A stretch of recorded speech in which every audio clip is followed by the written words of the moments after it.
au Forum CB avec en ma compagnie Loïs Moulin. Loïs, merci de répondre à mes quelques questions. Alors vous êtes directeur du développement CB. Tout à fait. Et vous avez participé ce matin au Forum CB à une conférence, une table ronde qui traitait de l'éco-responsabilité du commerce. Quels sont un petit peu les messages forts qu'on pourrait faire ressortir de cette table ronde ?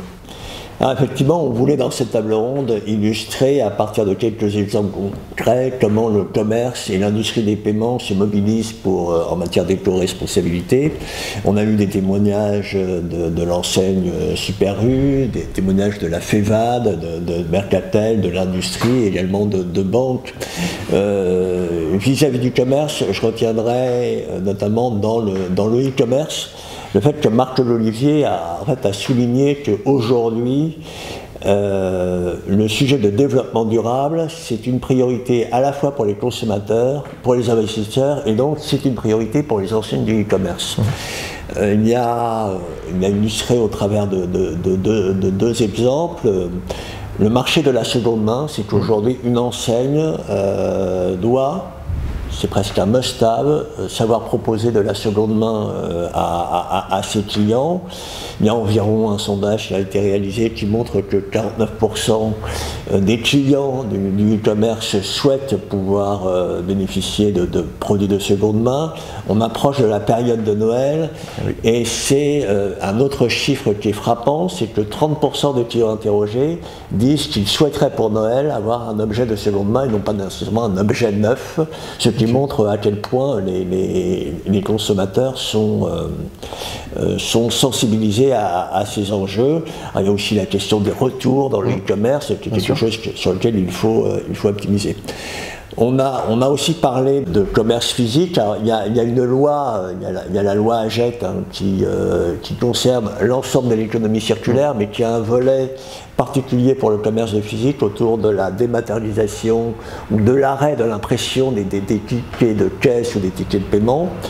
Et l'enseigne U a été un peu précurseur dans ce domaine parce qu'elle a lancé déjà cette dématérialisation ou cet arrêt de l'impression systématique il y a près de 2 ans dans ces enseignes, et elle a montré qu'il y avait une adoption, évidemment des consommateurs, mais il y avait aussi des résistances à surmonter dans une grande distribution où il y a beaucoup de franchisés, mais que quelque part l'élan était là et que c'est quelque chose qui allait se développer de manière forte. On a également parlé de nouveaux parcours alors la dématérialisation du ticket, c'est à la fois les tickets de carte, les tickets de caisse, c'est les coupons, c'est tout un ensemble de supports papier. Donc c'est aussi dans la grande distribution le fait que les enseignes proposent des solutions dématérialisées finalement pour supprimer ce papier à leurs clients, et c'est l'un des exemples, c'était U avec son wallet. On a aussi parlé de parcours autonome dans les enseignes, parcours autonome ou magasin autonome. Donc parcours autonome, c'est je n'ai plus besoin de passer au système de caisse. Par différentes solutions, je remplis moi-même mon caddie, je le comptabilise et je le paye à la fin. Magasin autonome, c'est des nouveaux formats de magasins pour venir notamment pallier parfois la disparition de commerce de proximité, notamment en zone rurale. Donc nouveau format, sans personnel de caisse, ça veut dire donc évidemment nouvelles cinématiques de paiement, donc des choses aussi qui se mettent en place. Voilà, alors tout ça peut paraître un petit peu dérisoire par rapport à l'ampleur des chocs, notamment climatiques qu'on va avoir, mais finalement au travers de alors je ne parle pas des exemples en matière qu'ont donné également les banques dans cette table ronde, et qui étaient aussi très importants autour de l'émission de cartes éco-friendly, autour de propositions, c'est la Banque Postale qui le disait, qu'au niveau même du crédit à la consommation, il y a aujourd'hui finalement cette préoccupation de développement durable, elle impacte tous les métiers de la banque de détail, y compris le financement et le crédit à la consommation, où on peut avoir des taux plus attractif si on veut financer un projet éco-friendly. La Banque Postale donnait l'exemple d'un achat de véhicule. A priori, j'aurais un emprunt plus intéressant si j'achète un véhicule électrique que si j'achète un véhicule diesel. Donc ce qui montre que finalement, cette préoccupation, elle adresse tous les secteurs. Adienne nous a parlé de recyclage de terminaux de paiement. Voilà, donc également de fournir des solutions pour que les commerces puissent orienter leurs clients vers des dons au profit. Voilà, c'est Tech for Good. Donc beaucoup d'exemples très différents.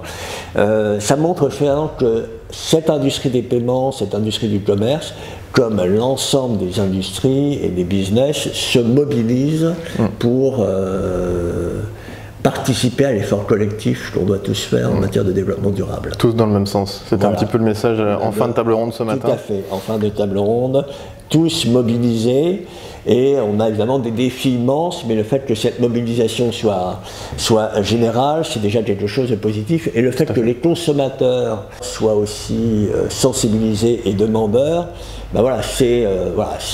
ça veut dire que tout ce que nous faisons en tant que professionnels sert à quelque chose et va contribuer à améliorer la situation. Tout à fait. Beaucoup d'axes de développement, puisqu'on parle de développement. Justement, d'un point de vue un petit peu plus opérationnel, pour vous et vos équipes sur cette fin d'année 2022 et sur l'horizon 2023, voire un petit peu plus tard, quelles sont, je dirais, vos actualités là, qui arrivent ?